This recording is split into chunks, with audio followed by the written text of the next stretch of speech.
அப்போஸ்தலனாகிய பவுல் கலாத்தியருக்கு எழுதின நிருபம் 1வது அதிகாரம் வசனங்கள் 6 முதல். உங்களை கிறிஸ்துவின் கிருபையினாலே அழைத்தவரை நீங்கள் இவ்வளவு சீக்கிரமாய் விட்டு வேறொரு சுவிசேஷத்திற்கு திரும்புகிறதை பற்றி நான் ஆச்சரியப்படுகிறேன். வேறொரு சுவிசேஷம் இல்லையே. சிலர் உங்களை கலகப்படுத்தி கிறிஸ்துவனுடைய சுவிசேஷத்தை புரட்ட மனதாயிருக்கிறார்களே அல்லாமல் வேறல்ல. நாங்கள் உங்களுக்கு பிரசங்கித்த சுவிசேஷத்தை அல்லாமல் நாங்களாவது வானத்திலிருந்து வருகிற ஒரு தூதனாவது வேறொரு சுவிசேஷத்தை உங்களுக்கு பிரசங்கித்தால் அவன் சபிக்கப்பட்டவனாயிருக்க கடவன்.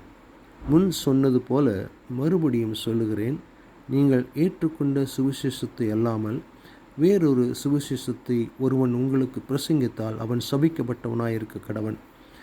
இப்பொழுது நான் மனுஷரையா தேவனையா யாரை நாடி போதிக்கிறேன்? மனுஷரையா பிரியப்படுத்த பார்க்கிறேன்?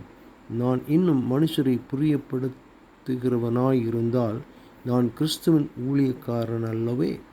மேலும் சகோதரரே, என்னால் பிரசங்கிக்கப்பட்ட சுவிசேஷம் மனுஷருடைய யோசனையின்படி ஆனது அல்லவென்று உங்களுக்கு தெரிவிக்கிறேன். நான் அதை ஒரு மனுஷனால் பெறவும் இல்லை, மனுஷனால் கற்றதும் இல்லை. இயேசு கிறிஸ்துவே அதை எனக்கு வெளிப்படுத்தினார். நான் யூத மார்க்கத்தில் இருந்தபோது என்னுடைய நடக்கையை குறித்து கேள்விப்பட்டிருப்பீர்கள். தேவனுடைய சபையை நான் மிகவும் துன்பப்படுத்தி அதை பாழாக்கி என் ஜனத்தாரில் என் வயதுள்ள அநேகரை பார்க்கலும் யூத மார்க்கத்திலே தேறினவனாய் என் பிதாக்களுடைய பாரம்பரிய நியாயங்களுக்காக மிகவும் பக்தி வைராக்கியமுள்ளவனாய் இருந்தேன். அப்படி இருந்தும் நான் என் தாயின் வயிற்றில் இருந்தது முதல் என்னை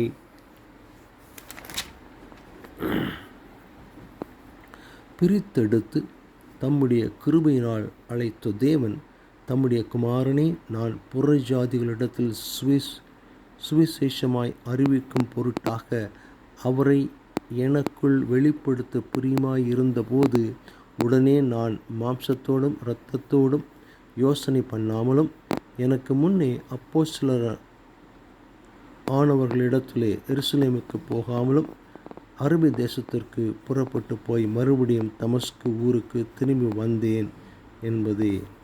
ஆமென்.